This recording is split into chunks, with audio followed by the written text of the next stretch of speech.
2月28日，伟大、正确、始终捍卫美国人民利益的特朗普总统在白宫接见泽连斯基，要求小泽签署矿产协议，偿还美国原物的5000亿。结果你说小泽要听话，他说小泽玛利亚，双方当着记者上演直播吵架。3月2日，欧洲18路诸侯齐聚伦敦，表态支持乌克兰。英国首相斯塔默更是承诺，欧洲必须承担重任，我们不会让乌克兰孤单。但他又表示，任何停火协议都必须由美国支持。一片混乱中，3月4日传出特朗普下令全面暂停对乌援助，所有未送达的美国武器停止交付，直到泽连斯基表现出和平诚意。大家好，我是正在征集新 ID 的星辰。果然，川普一上台，真叫高台加冕，天天爆点，2月整完了拜登4年的活啊！连俄乌这样的经典老番居然都能焕发第二春，正所谓美国勒令分矿产，英法双怂口号喊，小泽一时壮了胆，川皇生气很不满。应该说，小泽白宫舌战川普的气势堪比金陵副将马国成啊！此事在他主演的电视剧《人民公仆》亦有记载。За потраченное на нас время и за очень содержательную беседу. С чувством глубокой благодарности хочу сказать. Ідіть ви в жопу. І ця умова обов'язкова для виконання. Я понятно изъясняюсь? Мы не попрошайки и не гастарбайтеры. 现在问题来了，爽确实是爽了，但众所周知，川普比较记仇啊，而喜提闭嘴、逐客、断供、一键3连的小泽又该如何收场呢？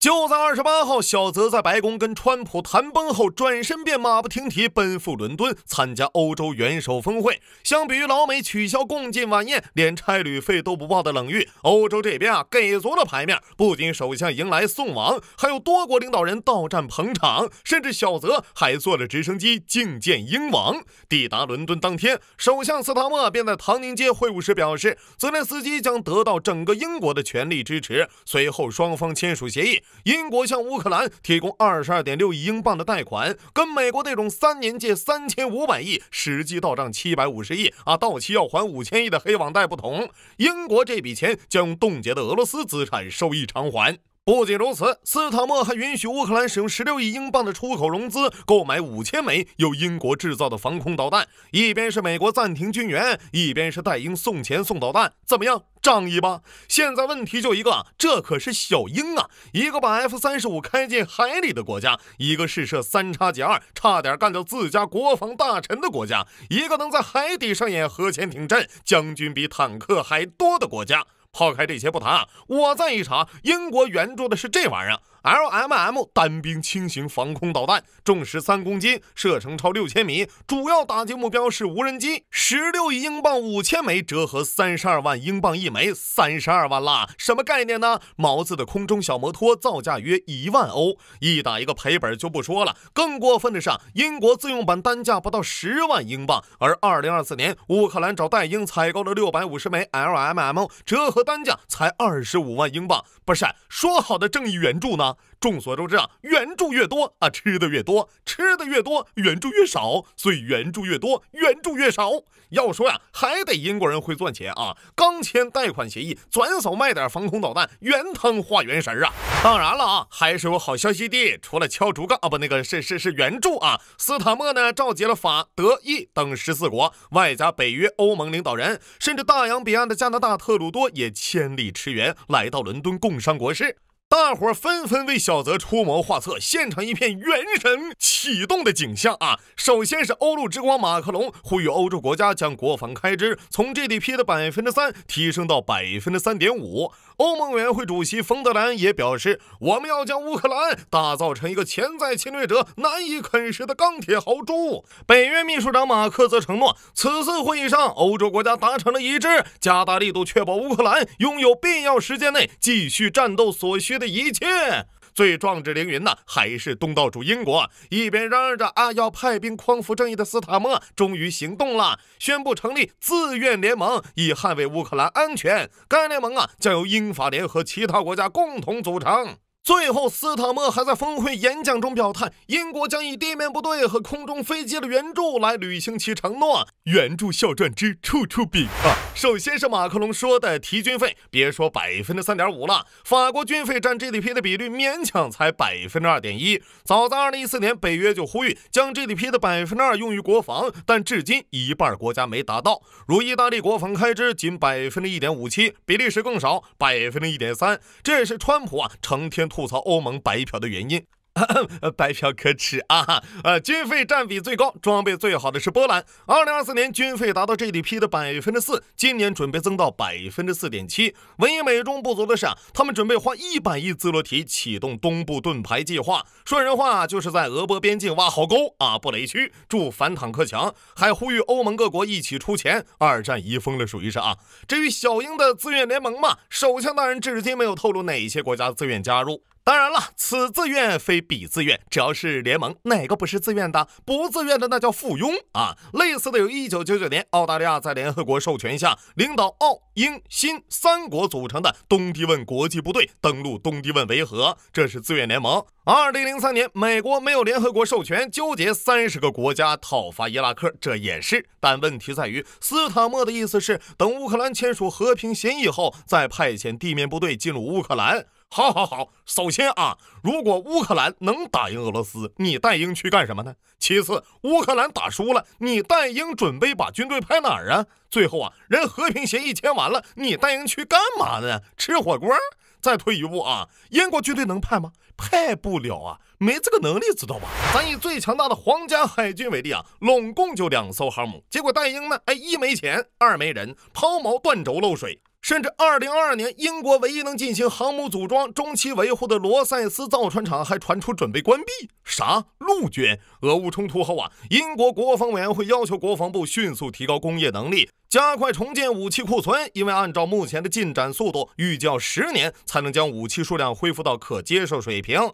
2024年，国防大臣华莱士访问了乌克兰，宣布捐赠32门 AS90 火炮。回国后一看，捐完自己炮兵团怕是要不够用了。紧急决定从瑞典采购了14门火炮替代。2025年，英国爆出仅25辆坦克处于可作战状态，陆军数量仅7万余人，这倒不是没钱2024年，英国军费683亿美元，至于花哪儿了，大家可以参考一下2010年研发，前后斥资55亿英镑，至今仍未服役的噪音战车阿贾克斯，只能说约翰专员拿的太多了吧。至于法国2024年，法国计划生产10万枚155毫米口径炮弹，其中8万供给乌克兰，而乌克兰每天发射的炮弹是5000至15000枚，其余欧洲军队大半都是打卡上班、周末双休的公务员，让这群人去乌克兰，这不是一根筋变2头堵了吗？估计最后只能掏出祖传打法。In stage 1, we say nothing is going to happen. Stage 2, we say something may be going to happen, but we should do nothing about it. In stage 3, we say that maybe we should do something about it, but there's nothing we can do. Stage 4, we say maybe there was something we could have done, but it's too late now. 经常当欧洲领导人的都知道欧洲在美国面前的地位就如同霍金在篮球界的地位。别看这些人表面上跟小泽又搂又抱，背地里却是兄弟，外面人多，你不对，赶紧给川普磕一个吧。据路透社报道呢，北约秘书长在峰会后告诫泽连斯基，亲爱的弗拉基米尔，我认为你必须修复和特朗普的关系，这对未来很重要。英国首相斯塔默嘴上夸赞泽连斯基抗俄斗士，但私下呢又对他说，去美国谈谈，援助这种事儿缺了美国不行最后发表了一番激情澎湃的演讲。 We are at a crossroads in history today. This is not a moment for more talk. It's time to act, time to step up and lead, and to unite around a new plan for a just and enduring peace. 结果伦敦峰会的和平提议是由英法和其他国家先与乌克兰合作，制定停战计划，然后与美国共同讨论。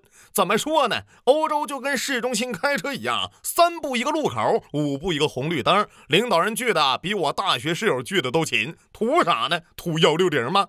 也难怪这会议开完呢，美国副总统万斯直接化身暴躁老哥，当场辱欧。What happened, Sean, is you have Zelensky. He goes to Europe, and a lot of our European friends puff him up. They say, you're a freedom fighter. You need to keep fighting forever. Well, fighting forever with what? With whose money, with whose ammunition, and with whose lives? If you want to actually ensure that Vladimir Putin does not invade Ukraine again, the very best security guarantee is to give Americans economic upside in the future of Ukraine. That is a way better security guarantee than 20,000 troops from some random country that hasn't fought a war in 30 or 40 years. 美国如狼似虎，欧洲也不靠谱，不就卖点稀土，何必得罪川普？峰会一开完了，3月4日，小泽光速发推认怂，表示是时候纠正错误了，乌方愿在任何时间以任何方便的方式签署美乌矿产协议。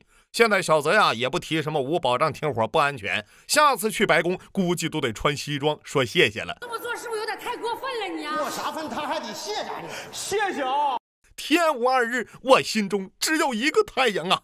为了凸显诚意，小泽还给董王寄了一封亲笔信，信中这样写的：乌克兰准备尽快坐到谈判桌上，随时在特朗普的领导下努力实现持久和平。这些都是原话，还是在3月5日特朗普重返白宫的首个国会联席演讲上宣布的。同时，川普也大方表态，小泽不懂事儿，原谅他了。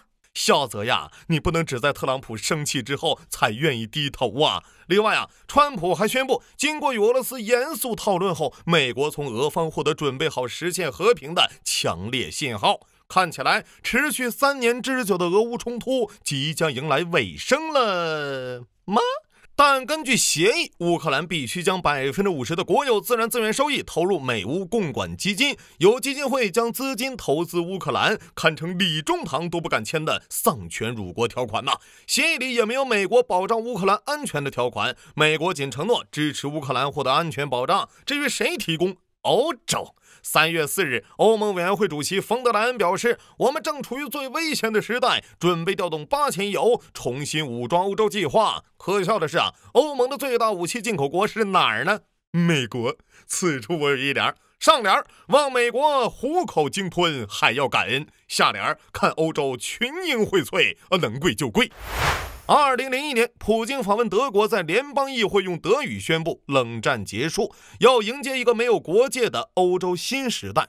时任德国总理施罗德则将其称为纯洁无瑕的民主人士。但正如美国政治学者亨廷顿在《文明的冲突与世界秩序的重建》中所说，若无外敌，美国将何以维系其存续？苏联解体后，一息尚存的俄罗斯就成为了新的敌人。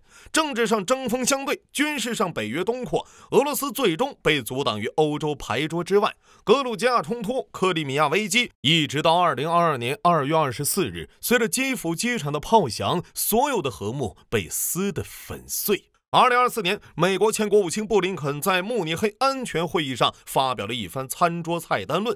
If you're not at the table in the international system, you're going to be on the menu.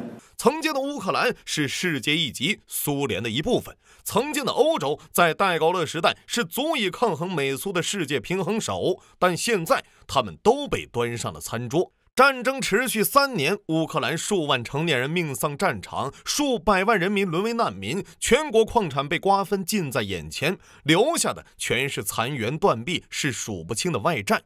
乌克兰输掉的呀，不只是战争，还有国家未来。曾经的天之骄子欧洲呢，如今既没有独立自主的军事主权，北溪管道被炸，更是让失去廉价能源的工业纷纷离散。曾经一超多强中的一强，如今却成了白宫门前等待接见、任人拿捏的小丑。更戏剧的，现在美俄筹备和解，而一直追随美国的欧洲，在这种荒诞的尴尬中，又该何去何从呢？